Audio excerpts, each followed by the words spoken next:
Добар ден, почитувани гледачи. Добре дојдовте во денешната нова визита. Денеска темата во визита ни е болка во рамото. Рамото е најподвижниот зглоб, во исто време сето тоа го прави да биде и најнежен зглоб и постојано изложен на ризик од повреди, травматски или воспалителни заболувања. Кои се причините за болка во рамото, како се манифестира болката, од што зависи дали таа ќе биде во мирување, при движење, повремена, постојана, кој е првиот момент на помош при болка во рамото, кога треба да се обратите на лекар, кога треба да се постави точната дијагноза и каков е третманот на болното рамо. За сето ова денеска зборуваме во визита, но почнуваме со анкетата, а веднаш потоа и со разговорот. Не, до сега не сум имал проблем со... Посериозен проблем со рамото? Не. Не, така? Да, имам.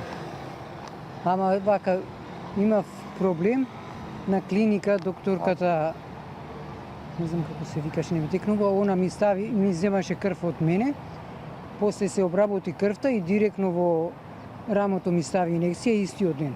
Откако се обработи доктор Джолева од ортопедија и многу сум задоволна. Не. Здрав сум, фала Богу. Колку Немам години имате? проблем. 23. До сега? Како До сега не. Фала Богу. Немам никаков Поздравате. Фала. Да ми кажете проблем со болно рамо дали имате, господине? Не. Да, имам. Во моментов. Да? Рамото ми е проблем. И господио, дали сега ви попречува во вршењето на секојдневните опрски? Да Не, речем? не. Сега добро е. Од кога ве оправи човек? Да, она и задоволна Се сум. чувствувате подобро? Се чувствувам подобро и така. Значи, вие, во секој случај, не смирувате болката на своја рага, туку барате Не, лекарска помош. лекарска помош, да. Пошто сум ја медицинско лице во пензија. Знам дека прво таму треба да се обратим. И презадоволна и од односот на докторите од ортопедија. Да, Ви прави терет? Па, ми прави терет, стално ме боли, ноќно време највише ме боли.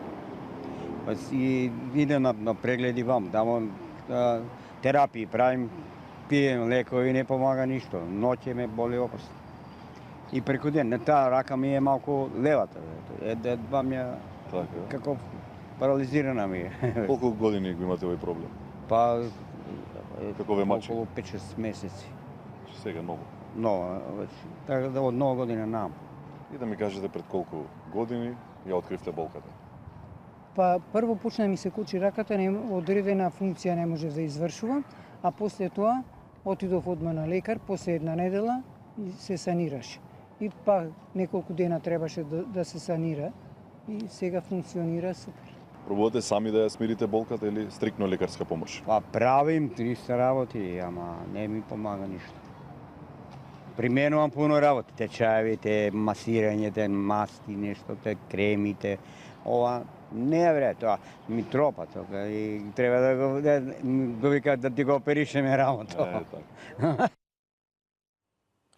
Темата за болка во рамото или болно рамо денеска во визита ја обработуваме со доктор Михајло Ивановски, специјалист хирург травматолог од клиничката болница Аџибадем Систина. Добар ден и добре ни дојдовте. Добар ден, благодарам за поканата. Како што може многу да се зборува за болка во коленото, толку исто многу може да се зборува и за болка во рамото. Најподвижниот зглоб, во исто време може да кажеме дека и најнежниот е изложен на ризик од постојани повреди?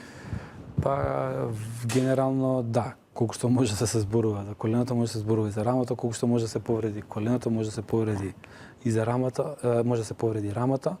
Да, како зглоб е доста комплициран зглоб, со сите движења што ги извршува, почнувајќи нели од ротации, па до циркумдукција, само сите комплицирани движења.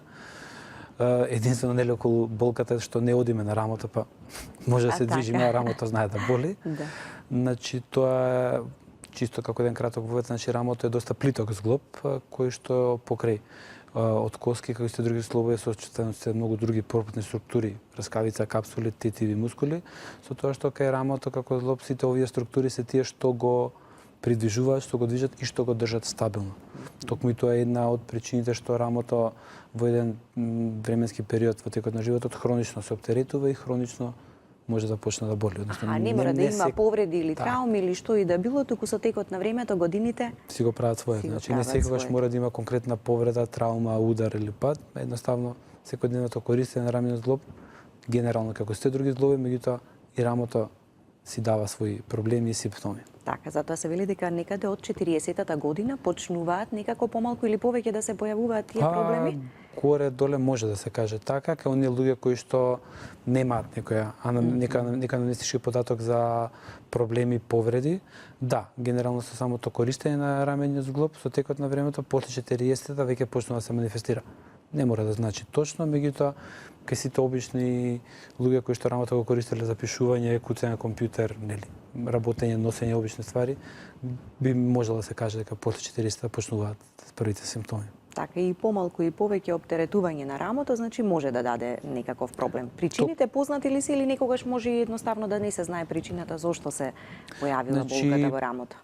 Причините генерално се знаат кои се, може да се, нели, да не се повторуваме повреди и следи работа, меѓутоа, како што кажав, сите оние тетивни структури, раскавици, мускули што се наоѓаат самата конструкција на рамениот зглоб, со текот на времето се користат, се трошат, самите коски понекогаш и како и кај другите зглоби, нели, раскавицата се троши, доаѓа до остеоартрит и на овој рамен зглоб, понатаму се формираат микрокалцификати, од голем број на микротрауми, микроповреди, кои што калцификати понатаму ги оштетуваат мускулите кои што се дел од ротаторниот каф, од ротаторната мажентна, тетивата на бицепсот, кои што сите тука како структури и делови од рамото, кои што постепено се оштетуваат и ја даваат таа симптоматологија и ја ги даваат тие проблеми.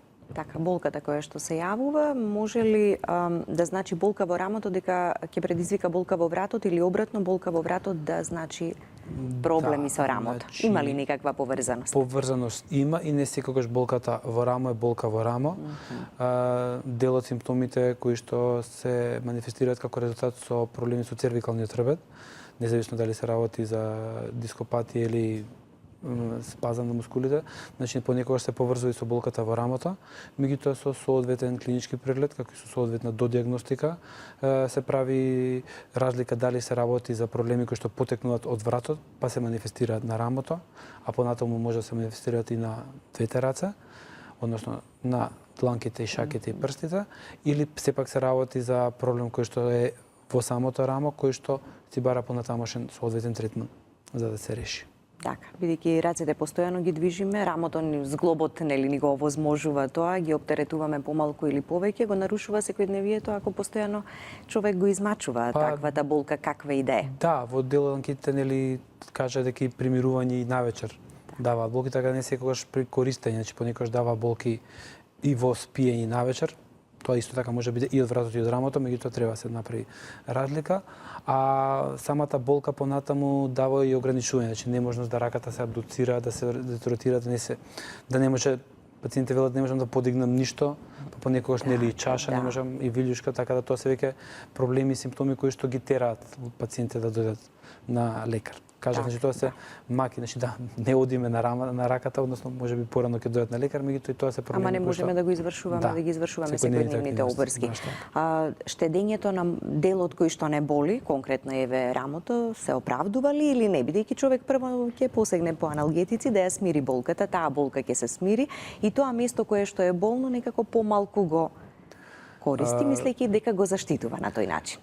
Во принцип една од опциите секогаш што ние први правиме, да, третманот на болка и тоа е генерално во ред, меѓутоа кај рамото доколку долго време се штеди, имаме проблем што тие тетиви мускули кои што се штедат престануваат да работат како што треба, односно рамото грубо наразви кажано клапнува, односно не функционира. Да, има период во кој што треба да се штеди рамото, меѓутоа понатаму по добивањето на соодветна дијагноза треба да соодветно и се истретира. Само мирување и аналгезија не секогаш го решава проблемот. Така, да. Затоа секогаш нели има потреба да се дијагностицира, да се посети лекар, да се види зашто станува збор, па да се почне и со соодветниот третман. Соодветен има, би се решиле проблемите почнувајќи од болката па до генерално проблемот што е со рамото, за да сепак нели јас стално го велам тоа, збориме за квалитет на живот, да се вратиме на нормално функционирање. Значи никој не бара од луѓето да фрлаат копија со тоа рамо или да пливаат делфи, меѓутоа треба рамото да се користи во секојдневната пракса, да се користи како да нема рамо, односно да нема болка, да нема проблеми. Чим знаеш дека имаш десно или лево, значи имаш некој проблем. Тој проблем треба да се санира за да Нели? Така, да не се чека да поминува време, да, бидејќи и денешната медицина нуди најсовремени Така. можности така за лесно и брзо решавање. Така. Во постапката на испитувањето, дијагнозата, поставувањето на дијагноза има ли некаква процедура да. од каде што се почнува за да се дојде до третманот? Процедурата кај нас е јасна, нели? Секогаш е иста, почнувајќи од анамнеза преку клинички преглед, каде што се добива генерална слика, малтене и до дијагноза, меѓутоа со соодветно доиследување, почнувајќи од наобична рентгенска слика, преку независно дали е потребна компјутерска снимка или не, магнетна резонанција овдека е златен стандард за добивање на точна дијагноза, затоа што на магнетна резонанца ги добиваме сите тие потребни информации дали се работи за титивна повреда, мускулна повреда, повреда на рскавица, повреда на структурите кои што се внатре во зглобот, типот на лабрум или рскавица, така да сето тоа дава точна дијагноза што понатаму. Со прегледот е јасно што се случува, меѓутоа магнетна резонанца е она што дава увид во точната понатамошниот третман на повредата или на проблемот во рамениот зглоб. Така. Како се почнува првично во третманот на болно рамо? Па кога веќе ќе дојдеме до дијагнозата, нели третманот, барем мојот став е дека треба да почнеме од најконзервативното, па одиме кон најинвазивното. Би се почнува од план А, според мене, мирување, аналгезија, дали е тоа имобилизација на рамото или митела, каде што би ја обезболиле раката, а потоа, односно рамениот зглоб, а потоа би преминале на физикална терапија. Физикална терапија исто така е опција на третман, која што е конзервативен. Тука веќе си одлучува физијатарот дали тоа ќе биде шок-вев терапија, дали ќе биде лазерска терапија, дали ќе бидат вежби, тука нели. Они се тие што одлучуваат, а сепак тоа зависи од она што ќе го имаме како дијагноза. Значи дел од повредите, па макар и тоа биле калцификати, има начин како да се истретираат соодветно со физикалната терапија. Доколку тоа го реши проблемот, тука и завршуваме. Нема потреба понатаму да се оди со нешто. Меѓутоа нели, доколку тоа не го реши проблемот, понатаму би оделе со еден тип на малку поинвазивна терапија од типот на инекции, кои што се ставаат директно во самиот зглоб и околу зглобот. Една од како што спомена спомна дека една од опциите третманот со ПРП, тоа е плателет-рич плазма, која што се вади крв од пациентот, таа крв се обработува и се вбризгува на самото место на повредата или на болката. Третман од 3 до 5 недели, кој што на долг рок дава ефект, односно дава подобрување на симптомите и ги решава проблемите. После тоа повторно би следувала физикална терапија, меѓутоа нели ние како хирурзи би реагирале малце поагресивно, бидејќи не сме добили ефект од претходно спроведената терапија. Постои опција на боцкање и кортикостероид заедно со локален анестетик, што народот го вика блокада, што генерално јас многу не го сакам како третман, меѓутоа функционира и помага. Поготово кај помлади, поактивни луѓе кои што сакаат веднаш да се вратат на нормално функционирање, не секогаш е најдобрата опција, меѓутоа исто така помага. Така. Иако мора, така, се зема во предвид таквата опција. И нели, доколку се тоа не помогне, а сепак се работи за активни луѓе, независно од возраста, тука нема млади стари, има и луѓе на 65-70 години кои што сакаат да играат голф, нели, во наши услови или да прават активности кои што ги ограничуваат. Тука стана збор за артроскопската хирургија, односно тоа е минимално инвазивна хирургија. Народ вика лазерска, не е тоа лазерска, сепак е хирургија операција, каде што со минимално инвазивни процедури се, пак ќе кажам грубо народски кажано, се чисти рамениот зглоб и субакромијалниот простор, односно се прави декомпресија на сите оние структури кои што прават проблеми и болка. Рамениот зглоб после потоа функционира нормално, без болка и без тие проблеми. Во текот на артроскопијата делот тие тетивно-мускулни структури кои што ги спомнаме, кои што најчесто се повредени, се скинати, треба да се санираат. Затоа што долго време, нели, кога те боли рамо, имаш воспаление рамо и тоа е периартрит и тера и дале. Сега веќе нели знаеме зошто настанува таа болка. Кога делот тие ротаторни мускули тетиви се повредени, се скинати парцијално, не целосно, се скинати поради текот на долговременото употребување нивно, се санира. Дали ќе се сошијат, дали ќе се направи нивни дебридман. Тоа се термини кои што не би ги замарале гледачите. Би се решил тој проблем за да пациентот функционира потоа нормално. Пак ќе кажам, тоа е минимално инвазивна хирургија која што нема возрастна граница, него има граница од тоа што пациентот очекува понатаму. Значи на запад нели свеста малце. И во секој случај многу поголеми предности, така и бенефити и придобивки за самиот пациент. Ако опцијата е да седиме вака и да не боли, а колку време тоа ќе трае? Година, две, месец, три, да, а другата опција е да со една релативно краткотрајна рутинска интервенција се заврши, а ти после месец дена функционираш нормално. Пак ќе кажам нормално, ќе си да можеш Така, ручек па повторно е вечерас. релативно краток и периодот нели на опоравувањето после сето тоа, за враќањето нормално на секојдневните Секојдневните активности. функции. Да. Ако претходно пациентот не може да мрдне раката, после интервенцијата веќе размислуваме за нормално функционирање, зошто да не. Тоа е сепак. Нели, пак ќе кажам што пациентот, значи во договор со хирургот пациент што он очекува понатаму. Така. Значи, Се не- прави повторно проценка кај кого може артроскопијата, може секогаш во секоја Значи, може ситуација со болно секогаш- рамо. Може секогаш и секаде, меѓутоа пак ќе кажам индикациите се нели во договор Така, со да, пациентот. Кај помлади луѓе дефинитивно се препорачува. Ќе ги спомнеме тука и повредите, значи кога станува збор за луксација и исчашување на рамениот зглоб, тогаш дефинитивно имаме повреди на некои структури. Луксациите се случуваат кај помлади луѓе во периодот од 20 до 50 година, Да.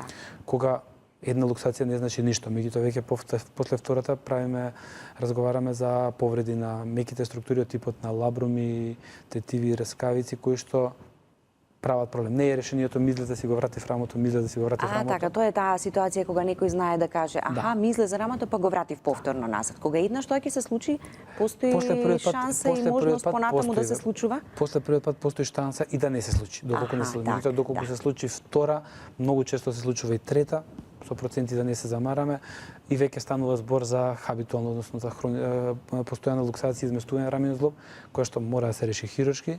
За среќа во денешно време нема потреба да тоа се прави со отворени резови и со големи или со отварање на рамото, се прави повторно артроскопски, минимално инвазивно, со 2 до 3 отвора во рамото се решава проблемот, се шијат тие структури што треба да се сошијат, пациентот функционира нормално. Така. Професионалните спортисти за 2 до 3 месеци се враќаат на нормално функционирање и нормални спортски активности. Така, да не се навикнуваат луѓето ако веќе научиле како да си го вратат повторно Па, рамото да, на не исто е тоа место, дека целта. тоа ќе го прават за секогаш, така мора да се обратат на лекар. Да ги слушнеме гледачите и нивните прашања, проблемот кој што можеби во моментов го имате, слободно поставете прашање за да добиете совет и препорака. Добар ден, повелете. Добар ден. Ало? Да, ве слушаме. Добар ден. Добар ден. Ја исто така од коленото си патам, ме болеше малку по малку, се више и више, секој ден. Телевизор запреговете. И отидов на ортопедија, ме сликава, слики однесов на ортопед, отидов кај доктор Камбер. Запрего. И Добро. он ми рече да купам една инекција, скапа беше таа инекцијата, како се викава се? Добро. Спид инекција. Ми рече да купам. Ја купис, ми ја стави. Ми рече после 6 недели, ако не ти биде добро, ќе дојдеш. Отидов, не ми беше добро, ми стави друга. Така и сега состојбата се уште ви е иста или пак имате некакво подобрување? Петер, и он виде дека и најпосле рече треба да ти ставам плазма. Ми зема од вената крв, ми ја преработеа, плазмата ми ја стави. И рече сигурно ќе ти биде подобро, вика. Ама не ми бидна подобро и излаз вика нема само операција. Ама ја имам 80 години и он не ќеше да се нафати да ме прави операција. Добро. Доволно ли е, доктор Михајло? Слободно, Да, ако тоа е треба и тоа. нешто дополнително да прашате за... Во принцип се работи за колениот Коленот, зглоб, од тоа така. што слушнавме, третманот генерално е тој, нели? Значи се Направени се оние работи кои што и све ги нели, споменавте, се така, направена соодветна диагностика, дојдено до соодветна диагноза, пробано е со помалку инвазивни процедури, апликација на интерартикуларни инекции кои што не секогаш да врдуваат со плод, нели? Не секогаш го даваат посекуваниот ефект, меѓутоа е пробано затоа што наредната опција што ја препорачал и колегата е вештачко колено, што е опција. Независно од возраста, 80 годишни 80 години. Луѓето обично на тие години велат операција каква и да Па- треба да се прави, веќе не сме за правење за операција, така има ли ограничување? не сме заправени, меѓутоа сепак нели проценуваат колегите што Да. би добиле, што би изгубиле. Ако генерално може многу повеќе да изгубиме вклучувајќи главата, добиеме колено, ризикот е голем. Меѓутоа, тоа е релативно за колегите, сам за нас рутинска процедура, промена на колениот зглоб, така да треба да се процени, да се избере идеалното решение. Инаку, како проаѓа времето, тоа е решението. Што и да се направи друго ќе биде. Да, болката ќе си биде присутна така. Значи може да боцкаме цело време ние да правиме све, меѓутоа болката е таа. Значи таму е толку штизна раскавицата што веќе нема капацитет коленото да. Така да опцијата би била вештачко колено. Она што е препорачено. Тоа што е препорачено. Така, да. Добар ден и за следниот гледач, повелете. Добар ден. Ве слушаме. Јас можда малку сум надвор од темата. Имам карпел тунел на раката. Сакам да го прашам докторот, дали само може со операција да се подобри или има некој друг начин? Добро, ви благодариме. И овдека операцијата ја ставаме нели на последно место. Значи дијагнозата имаме карпал тунел синдром, сигурно направено соодветно испитување од типот на електромиографија на горен екстремитети, се знае колку е притисокот, пациентот си знае колку мака има клинички. И тука би пробале првенство физикална терапија, дали може или не може да помогне. Евентуално апликација на кортикостероид локално која што е дискутабилна, а да, опцијата на третман како крајно решение е операцијата, која што и тука може да биде ендоскопска, односно со помош на камери и минимални резови или отворен. Така да, тоа е опцијата на третман. Бидејќи не прашавме, меѓутоа мислам дека се работи со релативно помлад пациент. Кој што му треба раката. Единственото решение кое што нели повторно раката ќе ја врати во нормалната функција, така ако не се направи такво нешто, тогаш па ќе остане болката и се повеќе ќе биде нели ќе се одзима функцијата, моториката нема да може да чашата се крене. Така да. Тоа е опцијата на третман. Веројатно стравот кај пациентите, нели? А хирургијата на рака веќе е и како рутинска нели операција, би можело да се каже дека се прави така. Тоа е рутинска операција, се прави. Треба да се исцрпат сите конзервативни опции на третман, меѓутоа доколку не бива, тоа е решението. Инаку што би правеле? Нема да користиме раката? Не бива. Да. Добар ден и за следниот гледач, повелете да ве слушнеме и вас.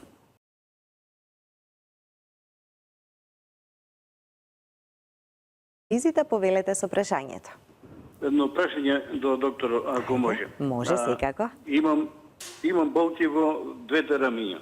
Најизразена ми е во десното рамо, особено ноќта кога одмарам, кога спијам управо. Особено кога лезам на десната страна, усеќам поголеми болки во однос на левата страна. Кога сменам положбата на спиење, кога легнам на грб, болките престануваат. Па еден совет од докторот, што може да ми препорача, докаде да се обратам и што понатаму. А само и докторот веројатно ќе сака да ве праша нешто? Да, јас само ќе се прашам за возраста, за активностите. Молам? За возраста ваша и за активностите што ги имате. 62 години, физички недоволно активен пензионер сум. Моментално, а болката е само во двата рамени зглоба или се спушта и кон дланките? Кон дланките не чувствувам, понекогаш некој слабо трпнање, а не нешто значајно, него исклучиво во рамето. И при дигање на раката усеќам болки поготово во десното рамо. Во десното рамо. Значи, да, проблемот со десното рамо е поизразен отколку со левото, тоа што го разбравме.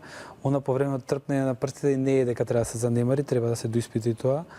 Тука сме на нојдел да видиме дали е проблемот во вратот или е во рамото.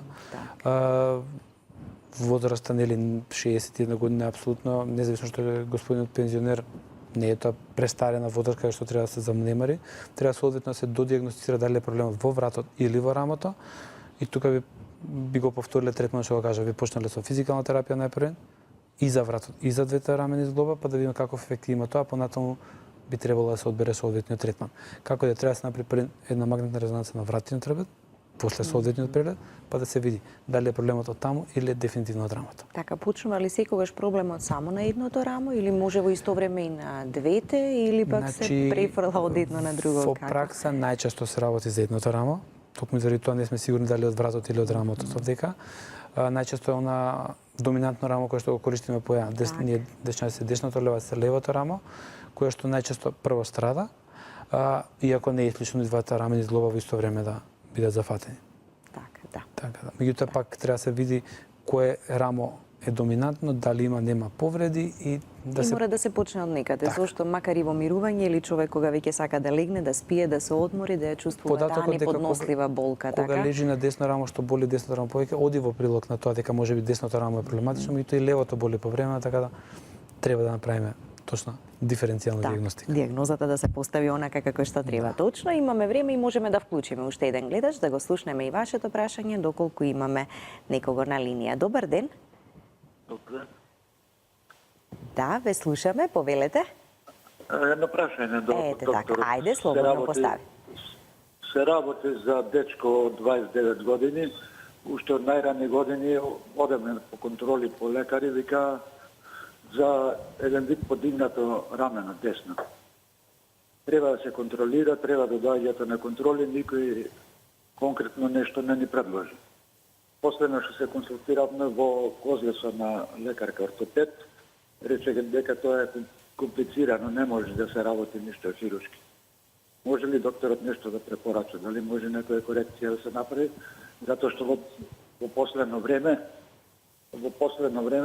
почнува да чувствува болки од десната страна одма изнад мишката, према плешката, кај што почнува раката, да. И нагоре према рамената. Рековте подигнато рамо, а некоја конкретна диагноза, пошто сте биле на лекар?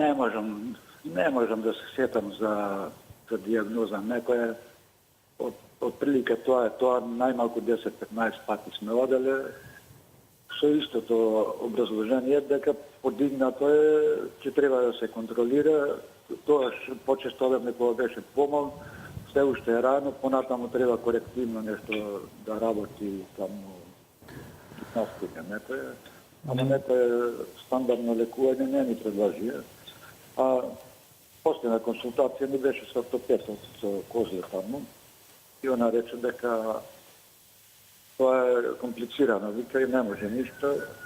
Мислам рече дека ќе нема проблеми, малку да се биде поактивен, меѓутоа последнава година почнува да чувствува болки од десната страна. Добро. Со оглед на возраста, млад човек, 29 годишен, мислам, нели, би требало да се види што може да се направи според мене, независно дали тоа е хируршки или не е. Проблемот очигледно е, колку што разбравме, веќе подолг временски период. Може би е некоја Бидејќи од помала возраст, рече гледачот дека одат на прегледи, Так. нели на проверки. Значи, може би е некоја вродена работа која што и не може да се коригира хируршки, меѓутоа како да треба да се провери да се тоа добро испита, пошто на 29 години да оставите некој со болки во раме и да не може да функционира, па баш и не е. Речеме. Така. Може би, пак повторам, може би стварно не може ништо да се преземе, меѓутоа сега вака не би можел да кажам.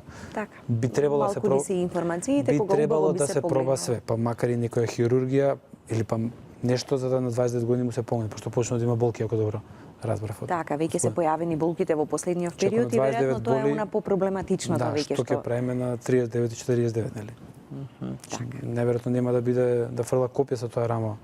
Дечкото меѓутоа треба да функционира нормално. Така, да. Во продолжение гледаме реклами, почитувани гледачи, останете со нас, по рекламите имаме подарок за вас и ја продолжуваме денешната тема во визита.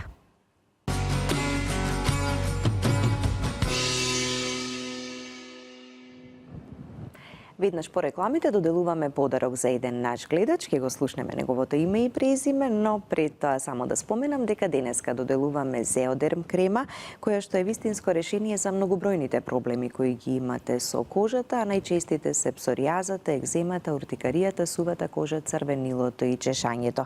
Зеодерм кремата е на база на зеолит и природни состојки и со незината употреба побрзо и поефикасно ќе го надминете проблемот кој го имате со кожата. 100% природен производ Зеодерм крема, која денеска ја доделуваме на следниот гледач. Добар ден, повелете. Добар ден. Ќе ни се представите? Пачемска Марика од Струмица. Така. Господја Марика, Зеодерм кремата за вас со континуирано користење и упорност нели во користењето на оваа крема, доколку имате каков било проблем со кожата, дали вие, дали некој член од вашето семејство, верувам дека побрзо ќе успеете да го најдете решението. Ќе го искористам моментот да прашам дали може би вие имате прашање за денешната тема и доктор Ивановски кој што ни е денеска на визита, проблем со рамото, коленото, некој друг зглоб. А за кремата имам голема потреба. Така, добро. И ми се јавува во текот на летните периоди црвенило на лицето, па сигурно ќе ми биде добре дојдена за користење. Ете така, навистина ми е драго што вам ја доделуваме денеска, што побрзо ќе се информирате во режија како може да ја земете и да почнете што побрзо да ја користите. Ви благодарам за јавувањето, бидете и понатаму со нашата емисија. Ние си ја продолжуваме денешната тема за болката во рамото, иако нели оставивме простор за гледачите да постават прашање за каков било проблем кој што го имаат спортисти и рекреативци кои што нели рекреативно се занимаваат со спорт. Рековме и травматски и воспалителни заболувања на рамото може да има. Што со оние повреди и ред други нешта кои може да го. Да, значи професионалците и рекреативците кои што за среќа денеска све повеќе и повеќе ги има, зборуваме за рамото, нели? И едните и другите колената ги трошат максимално и сите останати зглобови, меѓутоа рамениот зглоб повеќе користат оние спортови кои што го употребуваат повеќе, нели? Кошарка, одбојка, тенис, ракомет, од атлетиките, нели, фрлање, копи, след радење, тоа се генерално спортови кои што професионалците се за има проблеми со рамениот зглоб. Не со двата истовремено. И поагресивно, така го значи користат. секојдневно го користат, секојдневно се тоа микротравми, макротравми, употребен каде што рамениот зглоб страда. Токму за тоа тие се поподложни на понатамошен третман. Кога станува збор за професионалците, они најчесто немаат време за губење, мора тоа да се санира кој што треба. Најбрзо што може за да може да се вратат. За да може да се вратат што побрзо. Дури и минимална болка од било која причина кај нив е проблем и едноставно не може да ги извршуваат нормалните активности кои што треба. А од тоа зависат, така да тука третманот е генерално многу поагресивен, многу по ефективен за да биде нели и самиот пациент во конкретен случај професионален спортист задоволен. Пак ќе спомнам, че тоа се одредени спортови кои што имаат потреба од такви интервенции, независно дали е професионалец или рекреативец, кај рекреативците имаме опција нели да пробаме и со нешто поконзервативно. За среќа се повеќе луѓето играат тенис, се повеќе спортуваат, така да оние хронични проблеми ги решаваме на соодветен начин.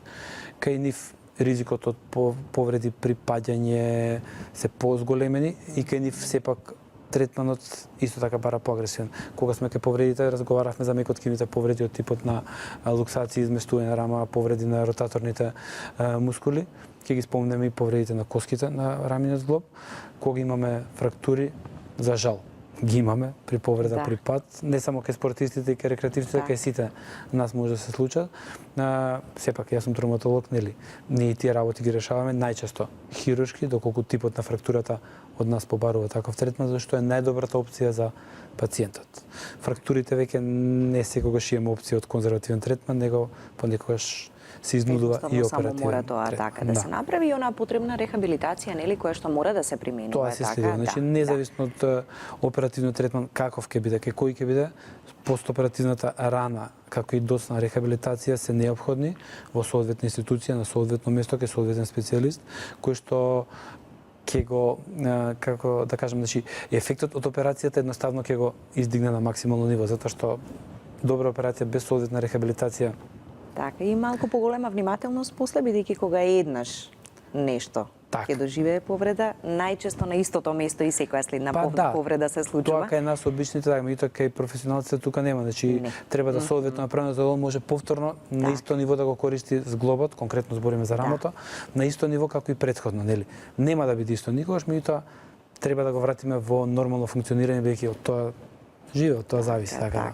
Дали пливањето е најбезбедниот спорт, бидејќи тука нели рацете постојано така се користат, меѓутоа не толку агресивно како рекреативно. Да, рекреативното пливање, да, меѓутоа и пливачите се во она целна, не е тоа целна група, ризична група која што има проблеми долготрено, да. Пак ќе ги спомнем тука мекоткивните структури на рамото кои што се во едно континуирано оптеретување. Не правиме тука, не разговараме за нека конкретна повреда, меѓутоа репетитирачки микротравми кои што даваат проблеми понатаму.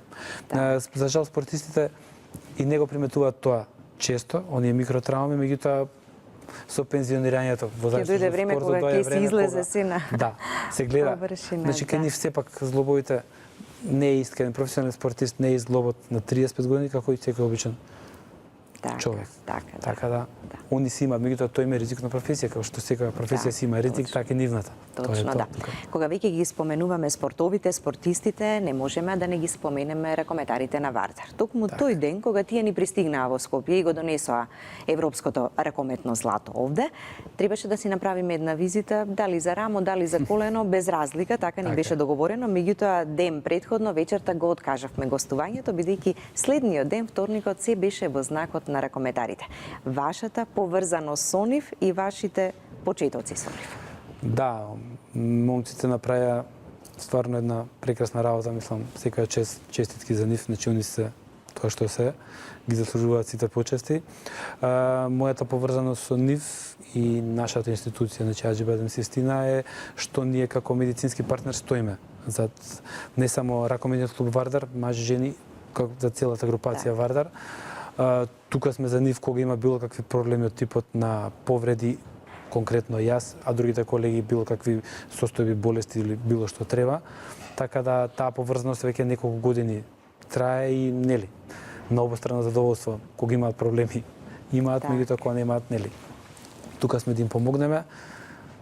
Убаво што го одложивме, таа визита, бидејќи денот беше исполнет со други активности. И бевте од самиот почеток со нив, нели, од аеродромот, какво е чувството да се биде директно со нив, поинако е кога гледавме ние на телевизија, иако се радувавме, сите бевме во истата таа убава позитивна еуфорија. Спортот е многу убава работа, поготово кога се победува, сите видовме како тоа изгледа, меѓутоа нели во собликувална треба да се и кога се победува и кога се губи. Многу е тешко кога се губи. За среќа нели убаво е и што се победува и што може да се видат оние вистински радости стварно како изгледаат. Толку народ на едно место да се собере без повод друг, а спорт, мислам, стварно убаво. Стварно убаво. Колку малку некои мали работи, всушност ова беше многу голема работа, не сплотува, не соединува повторно и не прави да мислиме нели на нешто убаво. Огромна работа што би сакал почесто не се случува нас, нели? Да не чекаме долго време за повторно да се израдуваме. И репрезентативците се не израдува. Они се во еден континуитет, не радуваат цело време со големи настани, така да убаво е да се биде со нив во тие моменти. Така, пред самиот крај, можеме ли да превенираме болка во рамото? Што треба да правиме во текот на животот? Како да внимаваме, да се однесуваме, колку да го штедиме сето тоа, така за да не дојдеме до некоја покомплицирана состојба? Има ли тука превенција? Генерално некоја посебна превенција и не може да кажеме дека има. Рамото го користиме секојдневно. Так. Би било убаво да пазиме да не го повредиме, меѓутоа до ние микротрауми не можеме да ги избегнеме.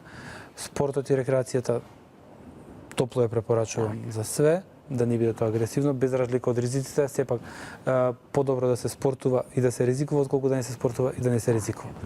Има спортови кои што ги оптеретуваат другите злобови, не рамото, така да сето тоа треба да се стави во едни разумни граници да се. Така, и кога било проблем, добро е барем еден совет првично да си направиме нели со лекар за да видиме за што станува. Дури да има минимален проблем, добро е на време да тоа се превенира, односно реши, отколку да се остави да проблемот тапка, понатаму го решаваме на други покомплицирани начини. Така, да. Ви благодарам што ни бевте на визита. Благодарам за поканата.